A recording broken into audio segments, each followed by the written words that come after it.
又是1年了，但这次我第一次带了一个女孩子来，她叫高阳，她是我女朋友，很喜欢乱花钱，不听话，又很小心眼儿，又不干活。虽然她小毛病很多，但是我相信你们会跟我一样，很喜欢她的，因为她的心很善良，很真实，很阳光。但最重要的是，她教了我什么是爱。我今天带她来见你们，也是因为想要你们帮我见证一件事。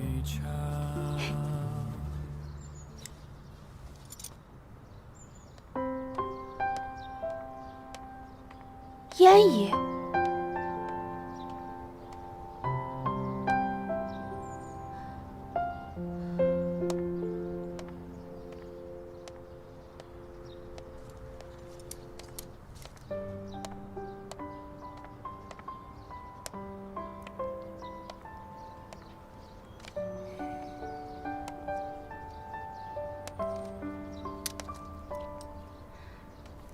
姐夫，我来看你们了。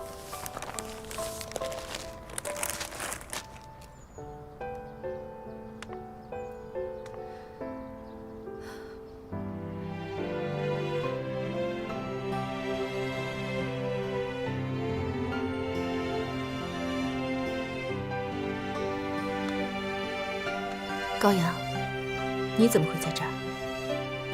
严丽带我来的。烟姨，你什么时候回来的？你这段时间都去哪里了？为什么我一直联系不上你呢？你知道我爸在哪里吗？啊，不知道，我也已经很久没有跟他联系了。这怎么可能呢？你们两个之间到底发生什么了？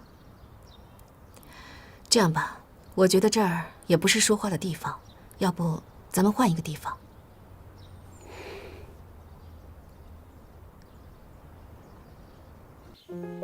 事情要从高氏地产说起。说起来是突然破产，其实冰冻三尺非一日之寒。这1年来，房地产行业已经不景气了。公司表面上看上去很风光，但是一直都在走下坡路。也许是经营模式，也许是管理方式，反正种种方面问题很多，也是一言难尽。只可惜我那个时候什么都不懂，不仅没有为你们分担，还整天任性的买。我在高氏集团18年，我对公司也非常有感情。公司出现危机的时候，我也各种想办法。那个时候我有很多同学都在金融圈，四处打听之后，终于有一家投资公司，他愿意出资高氏集团。但是就在我配合这家投资公司对高氏集团进行账目清算的时候，蒋副总却发现了2份合同。这2份18年前的合同，还有一笔看上去并不合理的账目支出，让我无法再继续下去。什么合同啊？到底是什么合同啊？烟姨，你倒是说呀！其中有一份合同上显示，高仲达就是新天商场的承建商，而且他以非常低于市场价的价格购买了一批建筑材料。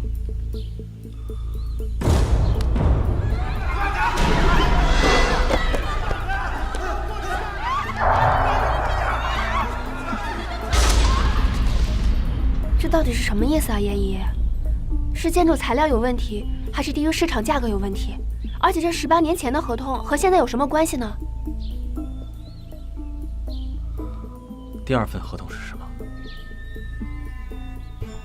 第2份合同的签订时间，就是新天商场发生踩踏事件之后，高仲达又和承建商重新补订了一份合同，他们明显提高了价格，其目的就是为了要掩盖之前他们购买的那些廉价的建筑材料。但问题是，新旧合同他们的差价巨大，做账人为了刻意抹平，反而留下了非常多的马脚。不可能的，这不可能！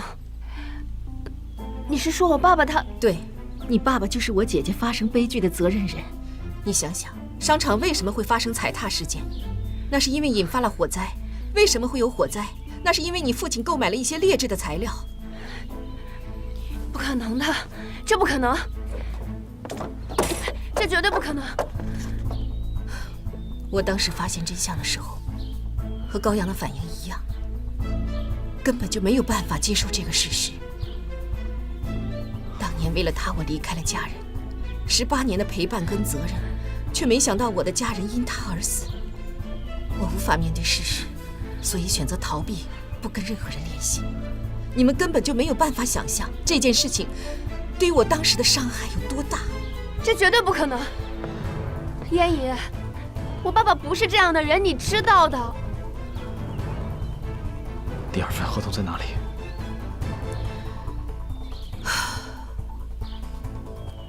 这2份合同我都用手机拍照了，你们可以看一下。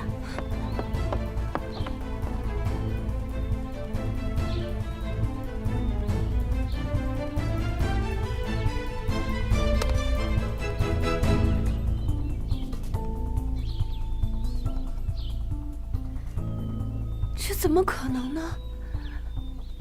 我也不愿意相信这是真的，但这合同如何解释？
对，你爸爸就是我姐姐发生悲剧的责任人。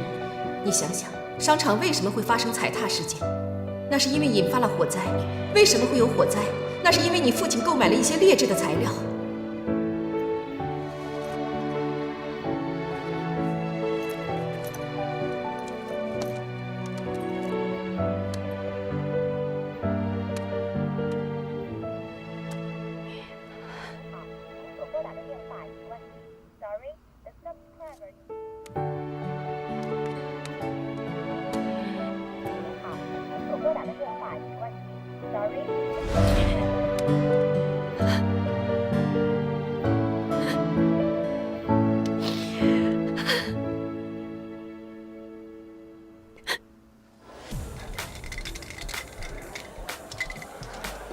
再来一杯。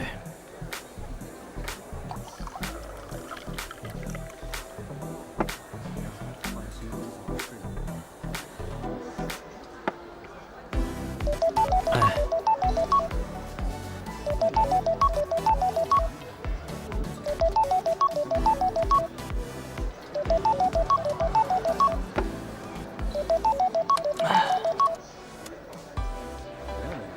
喂，喂，你在哪？我都找你一整天了。有事吗？明天 Robert 不是要来开会吗？你该不会忘记了吧？我们不是说好了今天要先讨论一下预售款的联名数据吗？我都等你一整天了。你去找小陈吧。你还好吧？在哪里啊？再来杯。喂？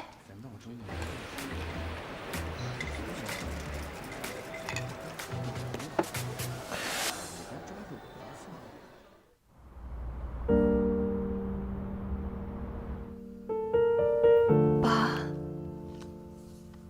你到底在哪里啊？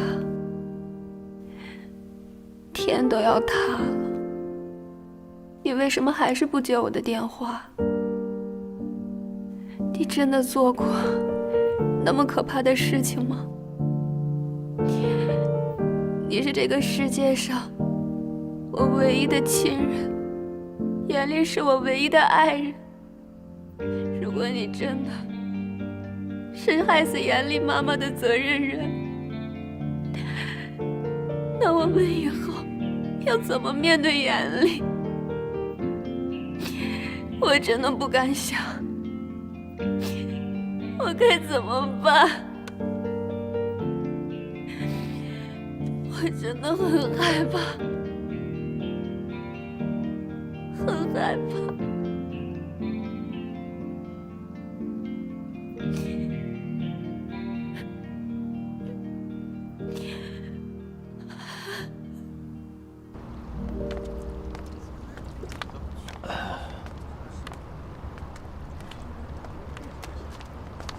好啦，给我，不要喝了，要不，给我啦！还有你走反了，我车在后面。走这边，走这边。好啦，我扶你。那个，不要再喝了，你都喝醉了，把酒给我。快点啊！走啦，回家。我不要回家。你不要回家，你要去哪？啊，走啦，走啦。嗯。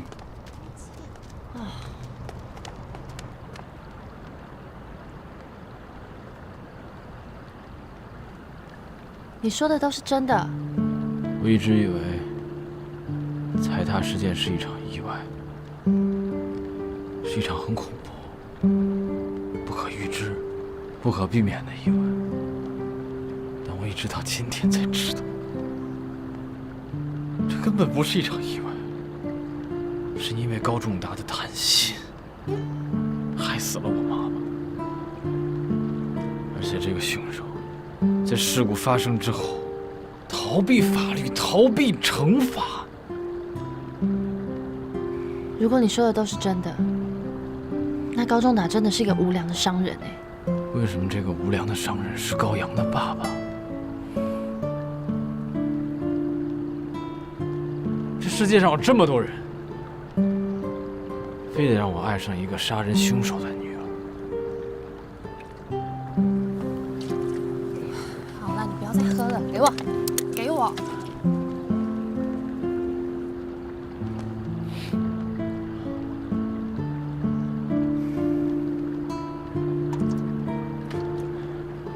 大家一直都说我不近人情，可是谁知道，我对我自己这么残忍。从小到大，我无论做什么事情，我都要提醒我自己，严厉，你要谨慎小心。但你现在看到我的人生，还不是一样变得很糟糕吗？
现在在哪儿？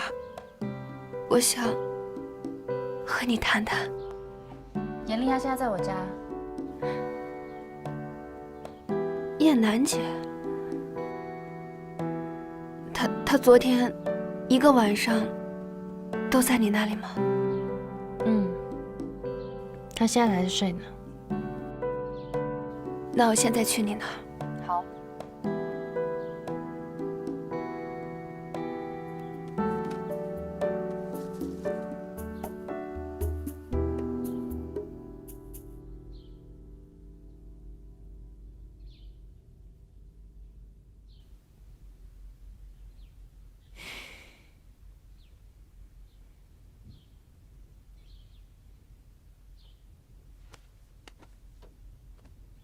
你们好好聊，我去帮你们泡杯咖啡。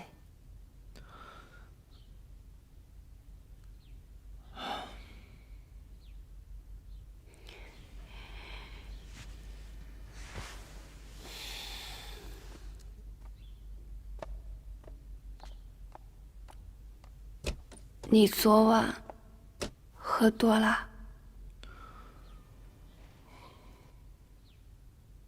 我觉得我们应该好好谈谈。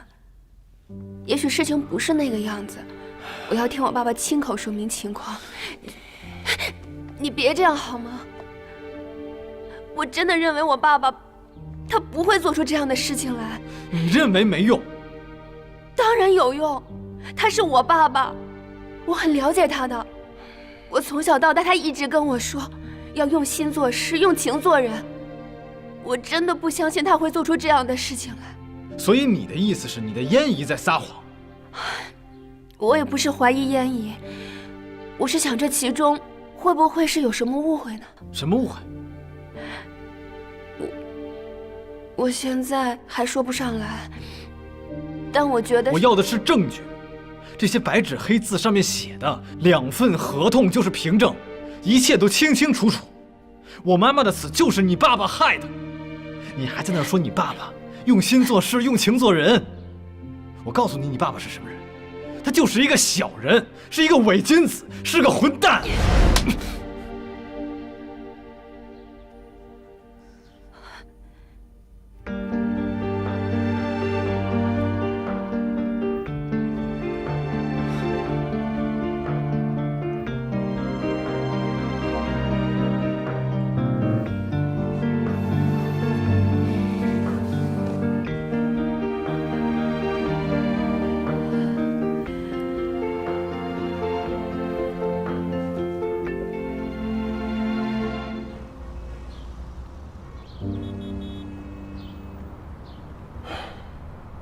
怎么会这样呢？我也不知道，为什么我和严丽会走到这一步，更不知道以后的路还要怎么走下去。你爸爸他真的……我不信。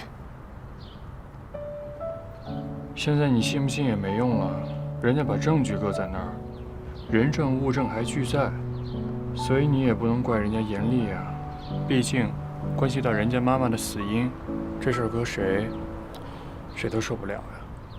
我不怪他，我只是不能容忍他这样说我爸爸，除非我爸爸亲口告诉我，否则我不会相信我爸爸会做出这样的事情。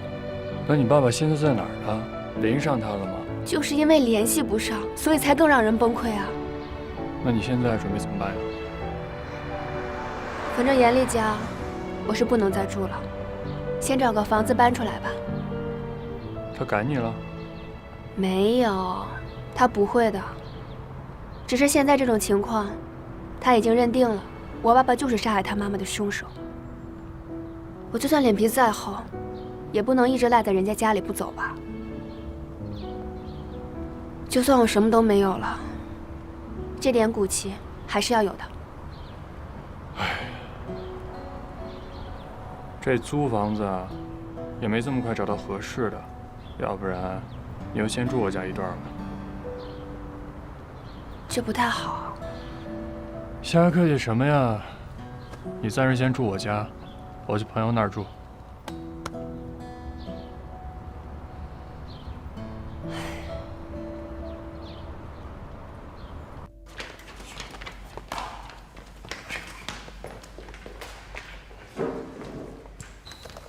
怎么才来啊？高阳呢？高阳，哦，高阳他临时有事儿，请个假。他出什么事儿了？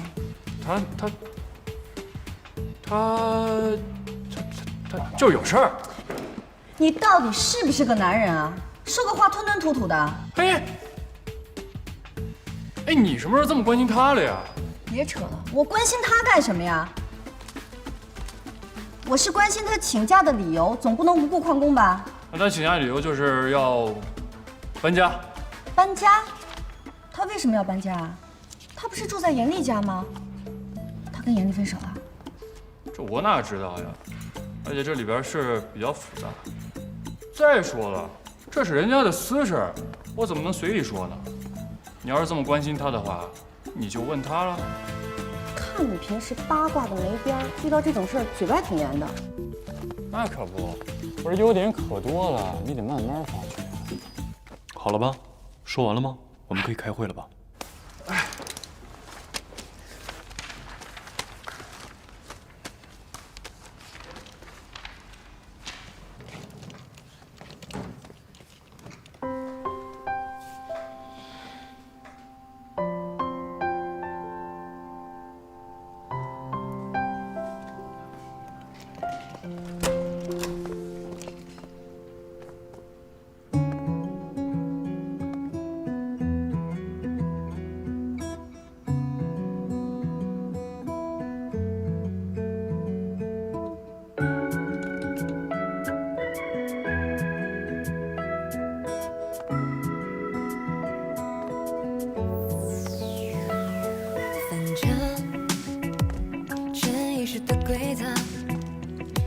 一个失重者，情绪也没符合，失色，暧昧的好难测，我失去了资格，对假面也深刻，人生寂寞的关着跟谁会合，能懂上几回合，思绪让悲伤润色暗了空格，回忆渐慢一折。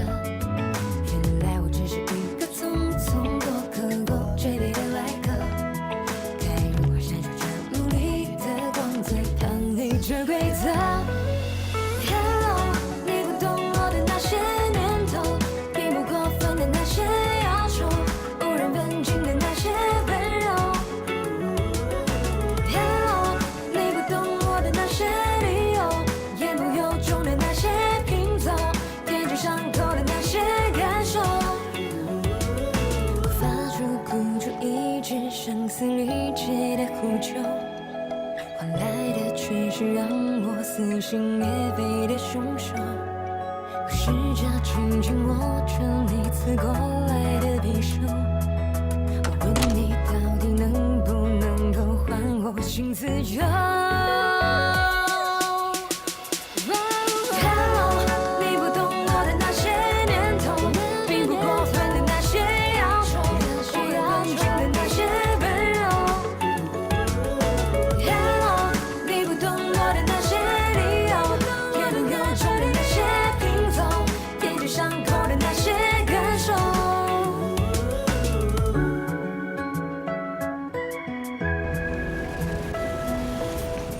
你好，小姐，您到了。谢谢。再见。哎，小姐，您行李忘带了。哦。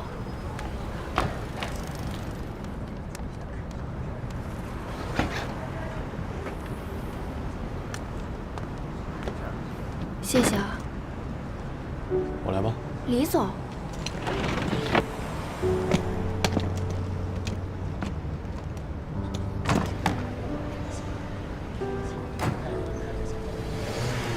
走吧。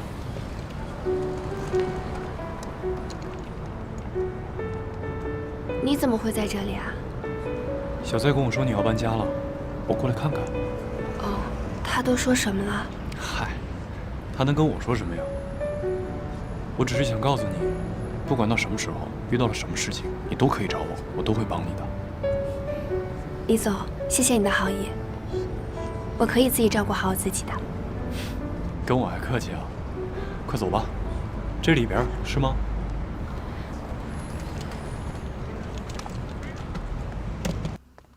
李总，正好今天你来了，我有些话想要当面和你说。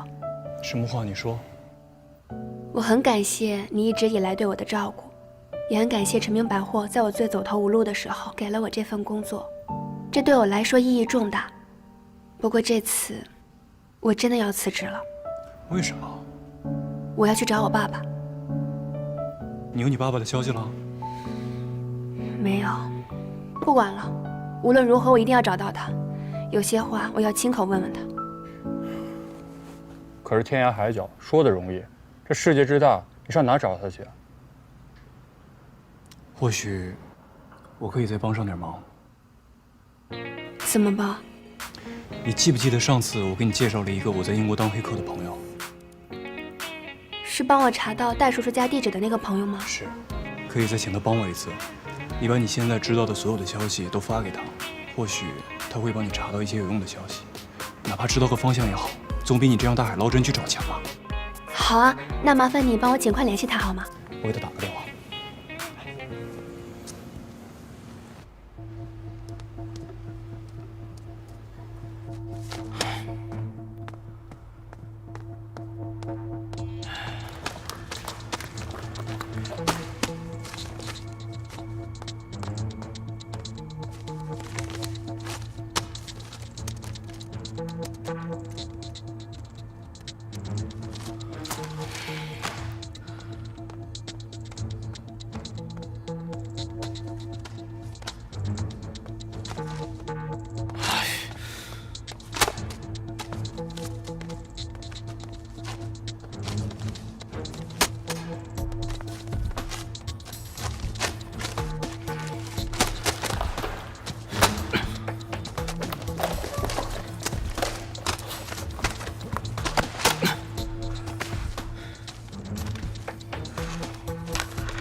休息一下吧。晚餐吃了吗？我看你午餐也没什么吃，你晚餐再不吃，这样身体会吃不消的。没事。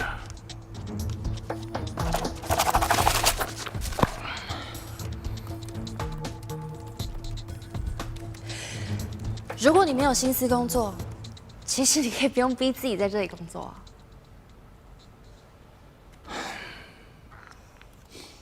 你老实告诉我，你是不是因为不想回家，你怕回家看到高阳会觉得尴尬？他已经搬走了。他搬去哪？我不知道。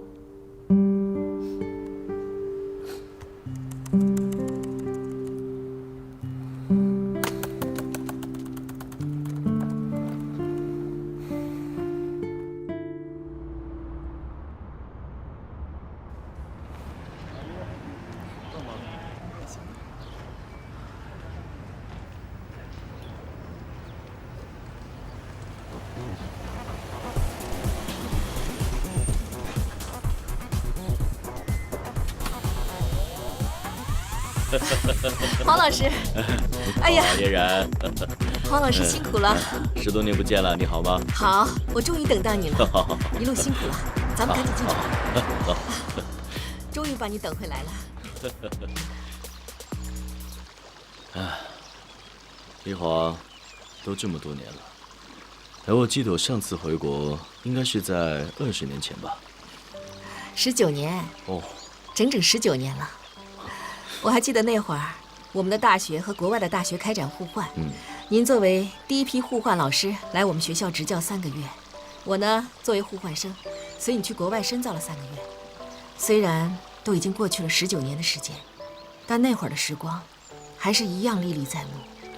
其实你的成绩那么优秀，我当时一直认为，你毕业以后肯定会继续出国深造的，但是没想到，你选择了毕业就结婚。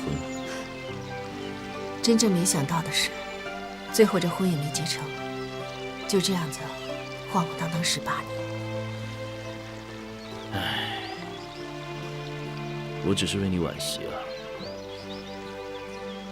你真的是很有天分啊。其实也没什么可惋惜的，我这不是把严丽送到你身边了吗？哎，对了，黄老师，我倒想知道，您觉得我和严丽2个人哪个比较有天分啊？这个怎么比啊？哎，不过我承认啊，严厉确实是非常的出类拔萃，他是我带过的最勤奋、最刻苦的学生。这不就对了吗？所以没有什么可惋惜的。如果当年我出国深造了，就没有严厉的今天了。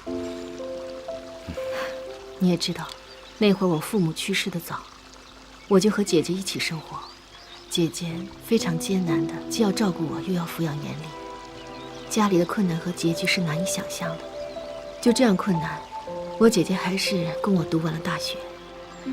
那会儿严厉年纪还小，你说我怎么可能让我姐姐再去承受根本无法偿还的债务，再去供我出国呢？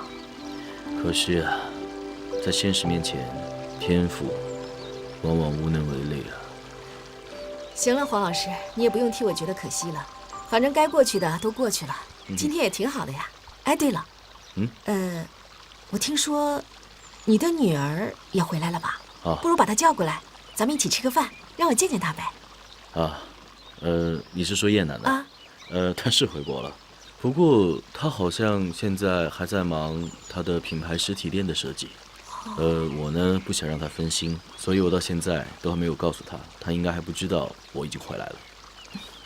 那行，反正有机会啊，你一定要把她叫出来，因为我可是叶南黄的粉丝，我想我们俩见了面，一定非常投缘的。那个绝对没问题。对了，这次你请我回国，不是有事让我帮忙吗？什么事啊？黄老师，你知道高氏地产破产的事吗？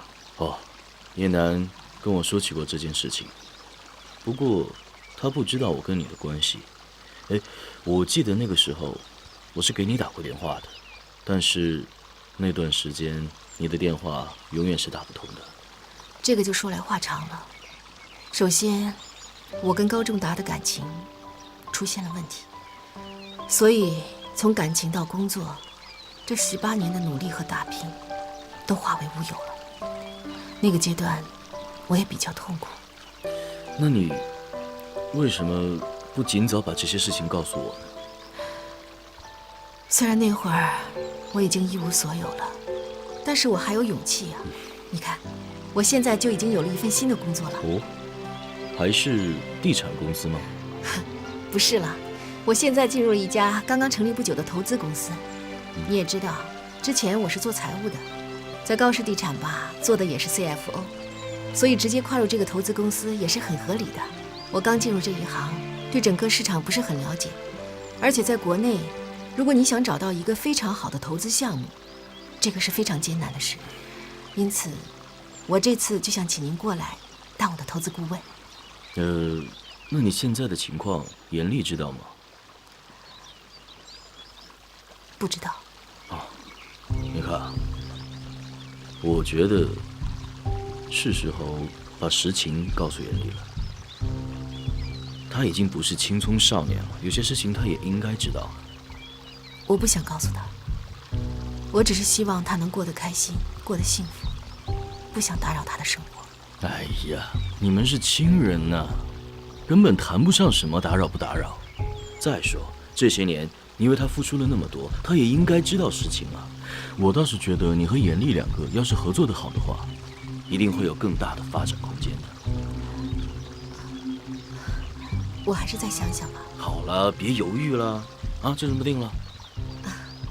快吃吧。啊。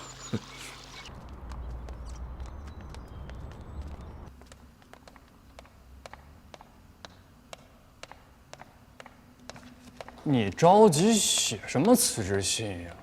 啊？因为我爸爸的事情，我随时可能要走。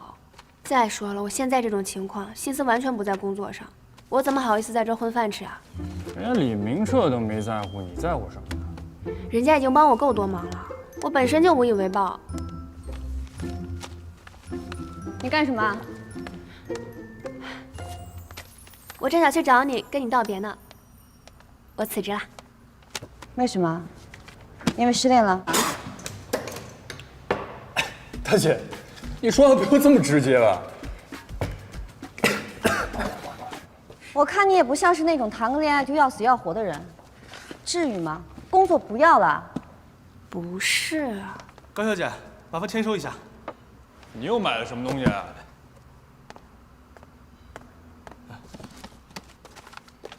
哎，你打版权啊？我打开看看啊。哎，好，谢谢。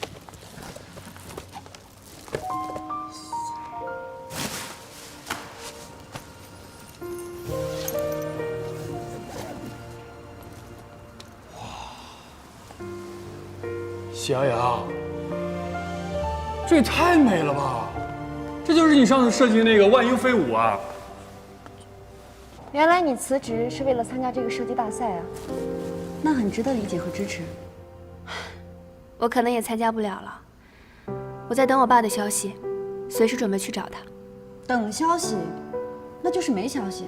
反正闲着也是闲着，你为什么不去参加？脑子进水了？你不了解情况好吧？说话真难听，不会好好说话吗？男人们。说好听的就一定是好人吗？你说的都对。那个，我觉着，这你之前努力这么久，是不是？这设计成果都出来了，那现在弃赛未免也太可惜了吧？而且，你爸爸不是教你要用心做事吗？这用心做事就不能半途而废。如果你爸爸在这儿的话，肯定让你坚持下去，要有始有终。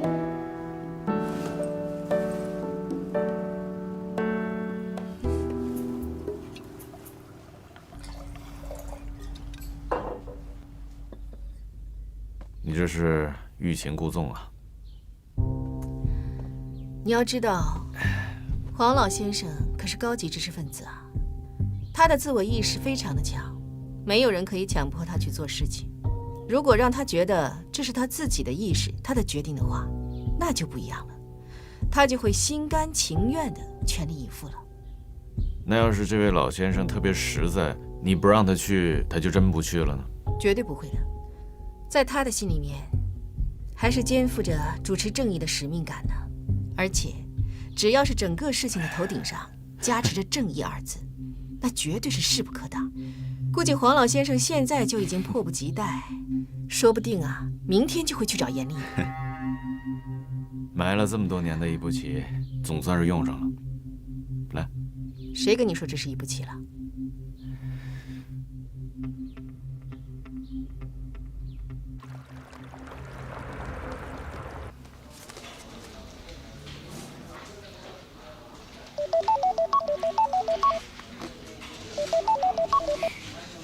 喂，老师。啊，严厉，你怎么不提前告诉我呢？你在哪里啊？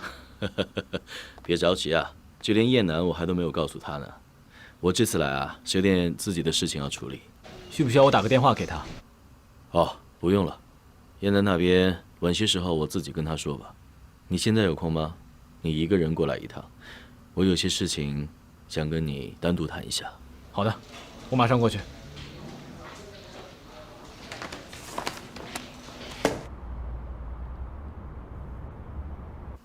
老师，您太出人意料了。每次邀请你回国，你都不愿意，这次怎么就突然不声不响的一个人跑回来了？你小姨最近还好吗？您说什么？我绕了半个地球才飞回来，就不跟你兜圈子了。这次回来，我是为了你小姨的事情。您认识她？我认识你小姨的时间要比认识你的时间早得多，都快有20年了。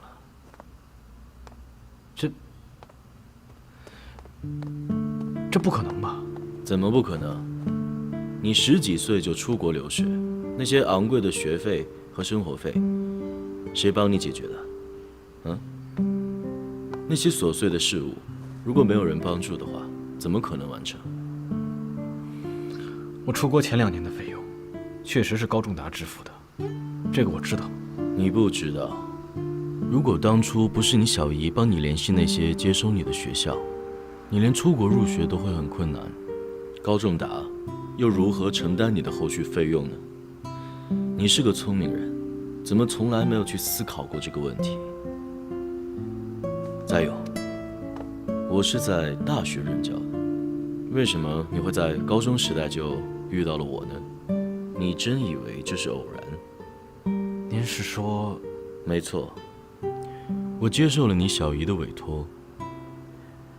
当然了，自从我和你接触以后，我从心里边开始喜欢你、欣赏你这个学生。可是，不可否认的是，如果当初不是你小姨找到我，拜托我照顾你的话，我跟你根本就不会认识。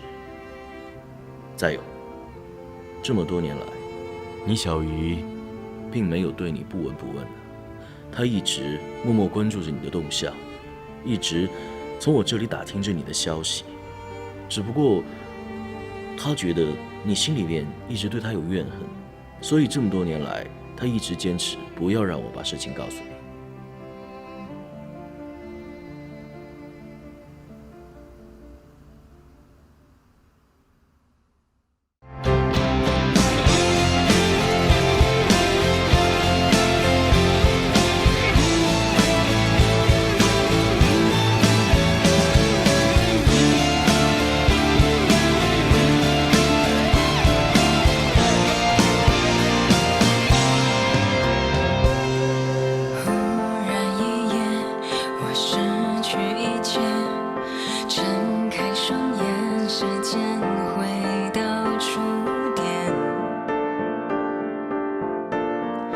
带着最绝望的心。